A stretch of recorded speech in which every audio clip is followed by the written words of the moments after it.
Hi everybody, it's Pam with Silver and Sparkles, and today I've got a fun little video for you in case you've ever been struggling just with simple collaging to make like a layered or pocketed cover for a journal or on a journal page, or even just to make a card or something, or a small piece of art that you'd like to make. So I'm going to show you what I consider kind of just a simple technique to make your collages look really good every time. And sometimes I even will just have some of these made up in different sizes, different colors, using papers that I've had, or maybe I've worked on a journal and I have some extra pages that didn't get used. I can go ahead and collage and have them ready to go when I do need it, like if I want to use it as a cover for a journal or something, because I do love that look. I love layered covers with lots of texture and things. So this is super simple, and I'm sure other folks have done similar types of instruction on collage, but I thought I would just craft with you guys a little bit today while I'm making some of these. So this is a small one, and of course, depending on the size of your journal, this might be perfect. Let me pull out, this isn't a journal that I would necessarily put something on the front of, but you can kind of at least get a sense of the idea of the scale. So this one being 8.5 by 5.5. We might want something layered, even a little bit larger on something this big, right? Or a small one might work.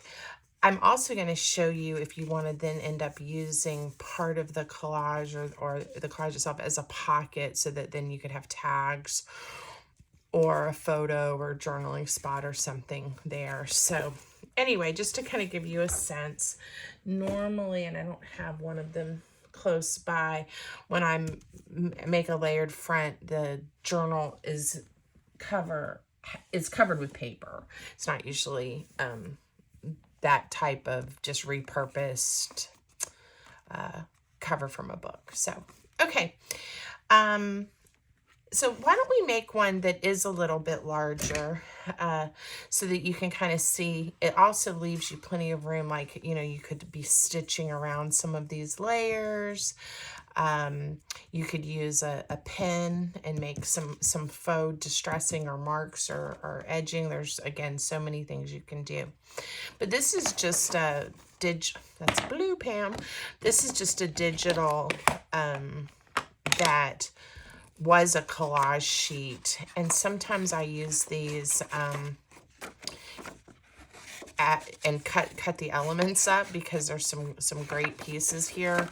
I also will use them as pages just in a journal, because you can print them on cardstock, or you can even just print them on kind of a regular weight paper, and they make, in a neutral on the back, right? And they make really pretty pages.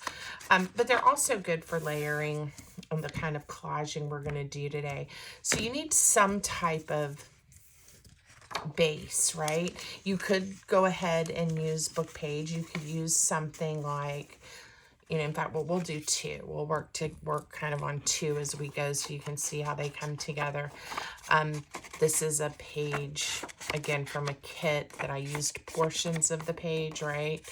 But not the whole thing, and it was sitting here on my desk, so it'll be a good one to layer up on as well.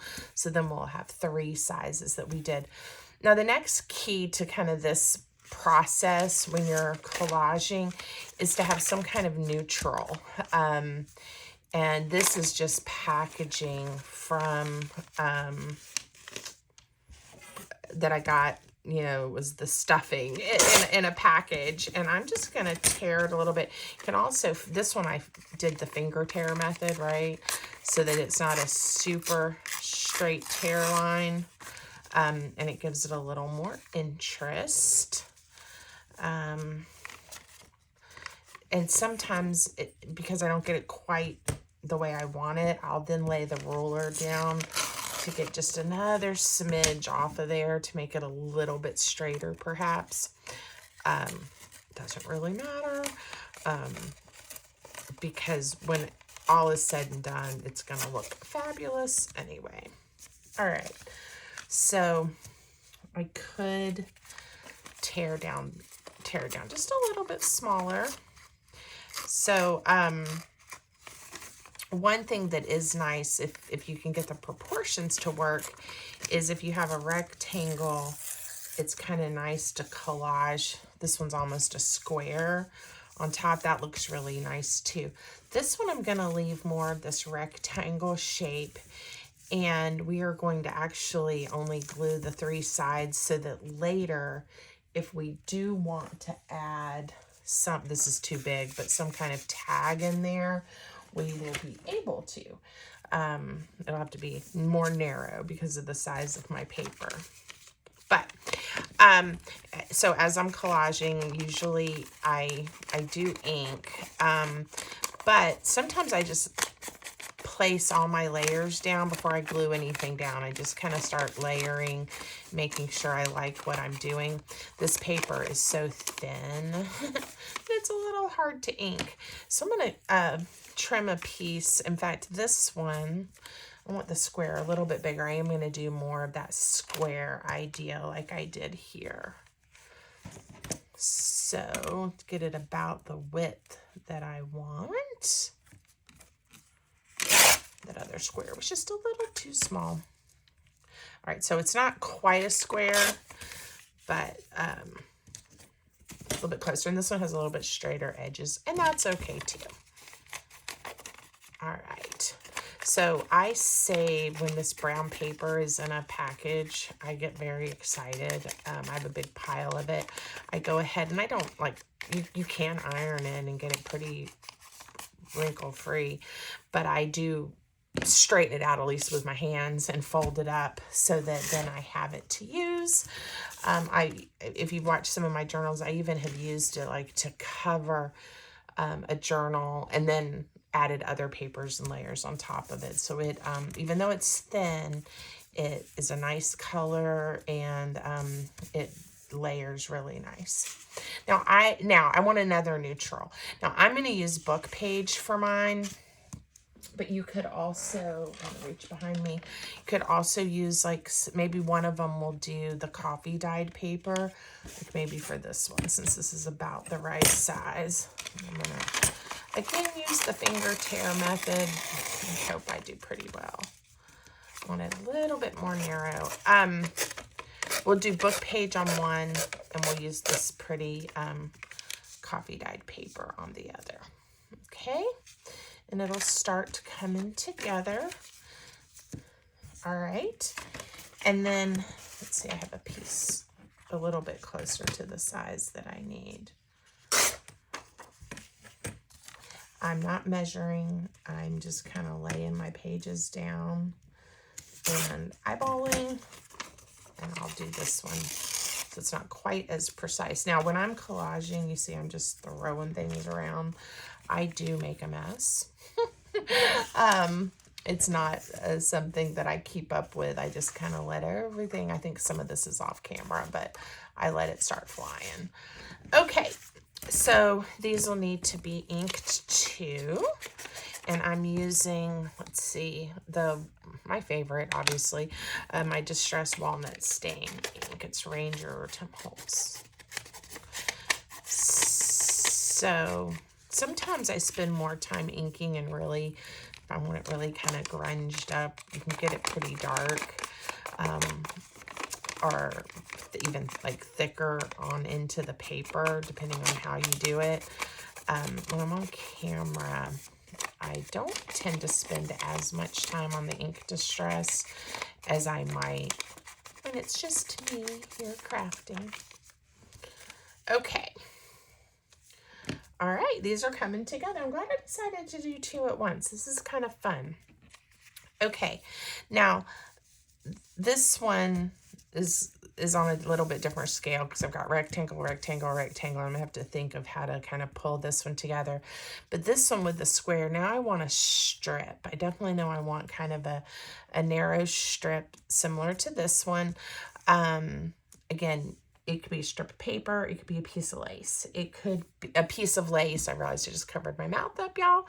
It could be washi tape, a piece of fabric. It could be really anything. But I do want it to be, the height to be, longer than the height of these squares, okay, or these pieces of paper. This one, I just found another just piece of scrap paper that I layered on there. I was thinking, let me see what I have. I think that's like way not the right style ribbon. I was going to see if I had just a piece of ribbon close by that might look good on it. I didn't really think through what I needed for my project. So I'm just going to reach over, see what we can find, if there's anything in the right color family. You can tell I'm doing some Easter projects with my pink gingham. Let's see. We could just go really neutral. I don't know. None of this is speaking to me. Here's a blue. A little more blue than I want. So sometimes I think I have a good idea. And then I'm like, we'll just go back to paper. Paper never fails me. So to show you how easy it is to make me happy with a piece of paper, let's see. I am going to just randomly, that was a little random, wasn't it? But I'm just going to tear a piece. Let's see, let's ink it up, and we're going to just keep going. Now this has got a little bit of music and a little bit of a calendar maybe on there, and different style papers, and it's still, I think, going to end up at the end. It's going to look good. Okay. And then I want another piece to be kind of the focal point of my collage. Now, again, if you guys look at my work and things that I do, those birds are pretty. I want to use them for something. You know, a lot of mine end up with a word or a quote, phrase, poem, something. And sometimes when I'm collaging, I know I'm already inspired by some words or something I'm using that day, and that can impact what I'm choosing to collage with. But oftentimes I'll just go ahead and make the collage, and then depending on what I end up using it for, I may add the word then. All right, I'm just going to trim this. Again, it's not going to be a true square, but a little more of a nod to the square. All right, now let's see how this looks. Honestly, this couldn't have been any easier, right? Now, the fun thing about this is we could keep going if we wanted to. You can stop right here. We can glue it. I may leave this open, like I said, so we could have a little tag in there, which will give it even more interest later. But the fun thing is we can, at any point when we're ready to use it, come in and we could add a cluster. We could add some buttons, again, some words. We could put a topper or a tag, a tab topper on there. So again, it's only limited by your imagination and what you want to do. So we'll glue this one together in just a minute. Let's find some things that will work with this one. See, this one hasn't quite come together yet, and it may need at least a strip or something of book page. I'm feeling like it needs a little more contrast. So we'll stay with this theme. And then we may want, since we're staying rectangle, we may want something instead that runs horizontally. So I'm gonna put, I don't know if this is gonna work, but we're gonna just pull a strip this way. All right, where'd those birds go? Yeah, I'm starting to like that a little bit more. At one point I had these birds out to use them, and they have pink ink on them. She has a little bit of pink on her chest, and I think I was trying to pull that out. And I did, and it's pretty, but for this project, I want some brown on here. So we're just gonna add some more distress ink to bring the brown out. Okay. And I'll decide if I want to keep this at the full width that I have it, or length. I never know which way is which. Or we'll just chop a little bit off. Okay. I think I'm going to like this. Yep, there's that. And again, we'll leave this one open so that a tall, skinny tag or piece of journaling paper can fit inside here. And this is one where I think I'm definitely going to want some circles or some buttons or something along the side, but we may do that at the end. Okay, but again, I layered just some neutrals, a focal point, some kind of contrast, and we're done. And you can really make these any size. I had a piece of paper here, like you could even do more of like a true square one, which would be really, really cute too. All right, so let's start gluing. Now for this, because I do want to leave these open as pockets, I don't want to get distracted. So this is the top. I'm going to go ahead, and this isn't going to lay as flat as it would. The other option is you can make the pocket out of one of the smaller layers, but I think this is going to work okay. We're going to try it.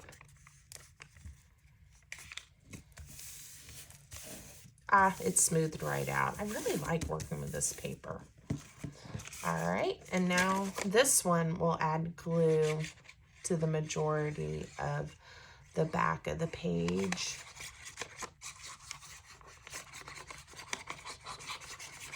Because we don't need to slide anything in there.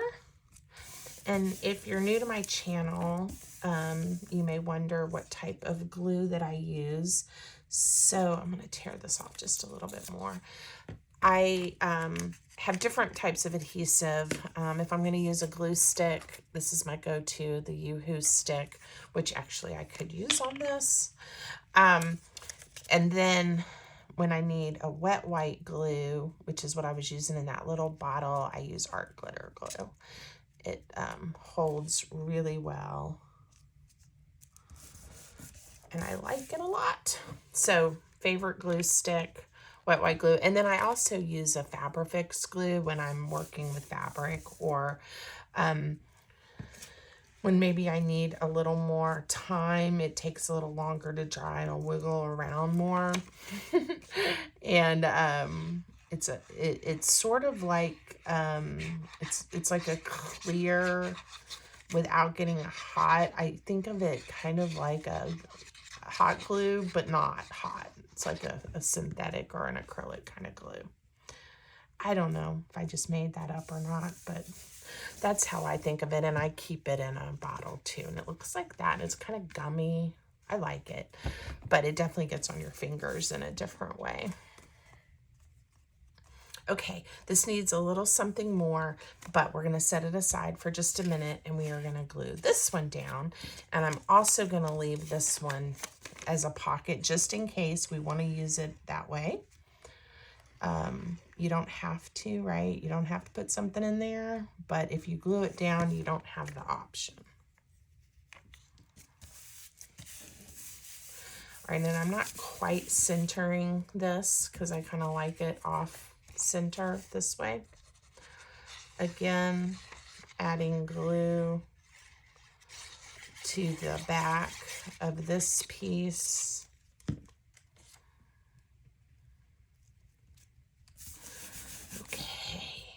And then our strip, I did get it a little crooked, but it's down now, and then we're going to live with it being a little bit crooked. It'll probably be fine. Yep, I'm okay with it. All right. And here's the thing. It's a paper collage, so if I really don't like it, I could start over. The other thing you can do, if you get it kind of cattywampus, is you can add more layers on top of it and straighten it out. So this one's a little crooked, but it's okay. Now, I did just cover up part of my pocket. I didn't really think about that when I glued that down that way. So when you're making a selection of what you're going to put in this pocket, it's going to be pretty narrow, you know, at the most 2 inches. So we'll come up with something kind of skinny to go in that pocket. And then this pocket is really deep and not as narrow, but I would say 3 inches. So we could have brought our adhesive up to make the pocket not so deep, or we could do something really tall in there. Now, sometimes these almost look like a hidden pocket, and so you can put like we're just going to pretend this is a piece of writing paper.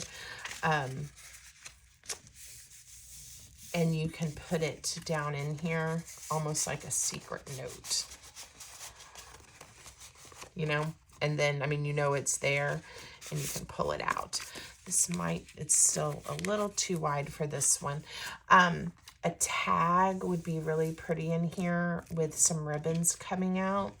So what we may do is make one really quick. Let's see, this is probably still a little too wide. So let's, be nice if I could tear straight today. Let's see if it fits in there. Yes, it does. Now it's going to slide all the way down in. So we'll add a little bit of a bigger piece that we'll layer on top, and we'll put a topper on it so that we can grab it up out of there. Okay. So I'm going to set this one aside for a minute. This is going to be cute. Let me find a piece of paper to put it on to give it a little more heft.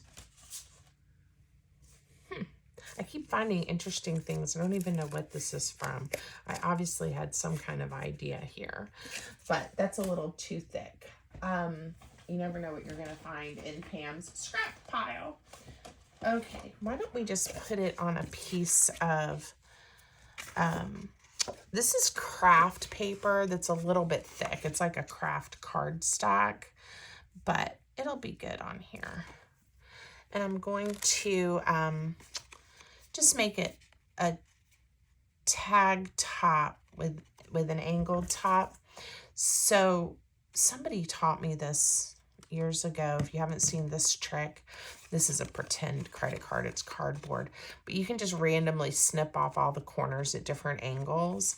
Then when you're ready to make if you've ever tried to just freehand cut this corner and then cut this corner, mine never matched up and they were always cattywampus. So I saw someone, I wish I could remember who, but anyway, on a video showed this little cheat.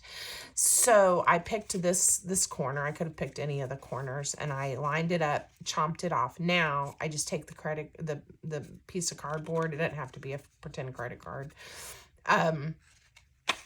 Flip it over, and then line it up again straight, chomp it off, and now they match. Isn't that cute?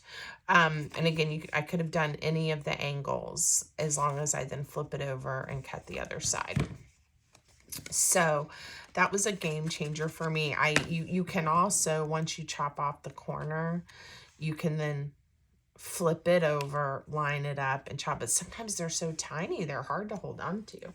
So that's just, if you haven't seen that trick, maybe that's a little bit helpful for you. I don't know. All right, now I do want to make sure I don't get this too wide. So we're going to come in pretty narrow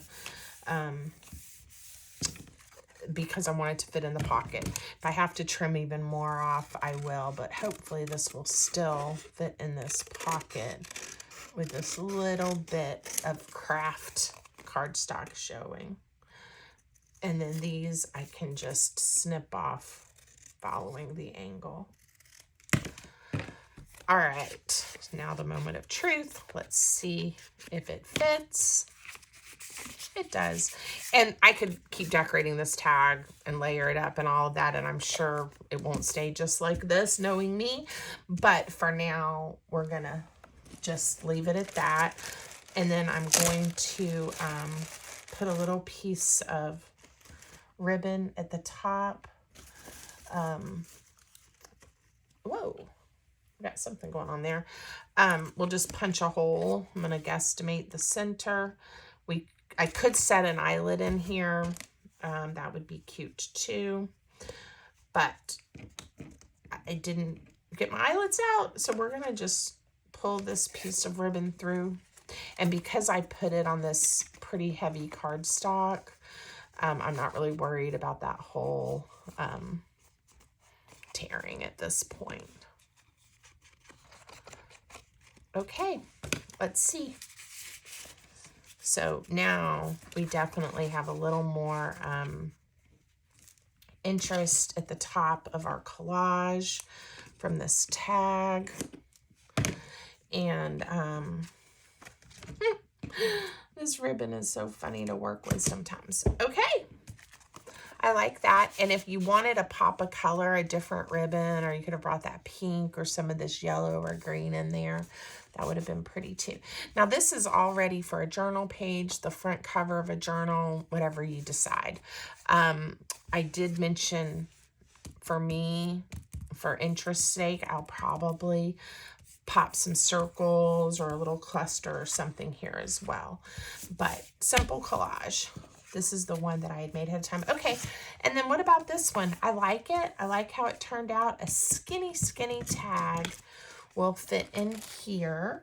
So I am going to, if I can find where I set it down, I'm going to use this book page that I had. It was still a little too wide,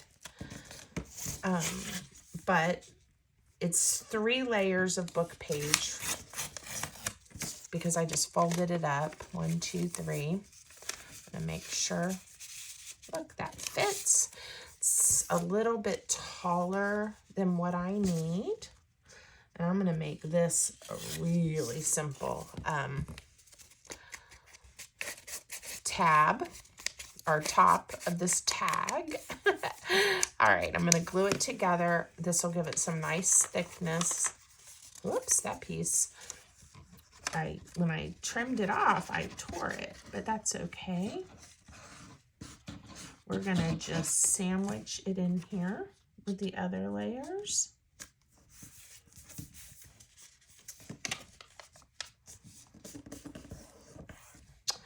And we'll decorate it up just a touch. Add a little tab top to it, and it will be ready to go. And then you get that little peak of book page again. Now I am going to trim it. I am going to tear it off again just a little bit, because in my mind, we're going to put a little paper tab at the top, and I would like it. In fact, I may even use this piece because it looks cool that I just tore off. And if we decide we need more contrast, I could add something to it. But this will be fun. And this is also, I've had people sometimes comment on my Instagram posts or my videos and, you know, mention that they don't have a printer, or, you know, they don't have access to all the papers. And I think this is a fun way to show you that, like, if you didn't have the cardstock, or you didn't have another piece of pretty decorative paper, you know, maybe you do have some book page, right? Or just some neutral paper that you can layer and make thick enough to work for the project that you have in mind. So, all right, that's a little butterfly. What do we want to put on this tag? I'm going to layer a little piece of this paper on here. And again, I was kind of eyeballing the width. And this could, again, we can keep decorating and really make this into a fabulous tag if we want to. I was really just trying to show you quickly something of the right size and how it'll take your layered collage up just a notch. All right, and then I'm just going to glue this piece of paper as a tab onto this strip, which will turn it into a tag. Isn't that cute? All right, and so now we do have enough contrast, but a little circle of some kind would be cute here, wouldn't it? So, ooh, and maybe bring in the orange. This might be a little bigger than what we want. Nope, that's cute. And we'll ink it and glue it on, and I think it's gonna look cute. So sometimes I use, you know, fancy embellishments, but simple can be good too. Look at that. All right. So these two have pockets. We used ribbon, we used a paper tab. This one doesn't have a pocket, the original. And you can see how, again, you can move through quite a few scraps. They come together pretty quickly. And, you know, within an hour or two, you can have a nice pile of sweet little collages ready for other projects. So I hope you'll give this technique a try, see if it works for you. And if you like it, I'm not a trained artist, but I do know what my eye likes, right? And this formula or this process really works just about every time, and I enjoy it. So if you make some, let me know, tag me, show me what you made, leave me a comment. Don't forget to like the video, subscribe. I really appreciate your support, and I hope you guys all have a great sparkly day.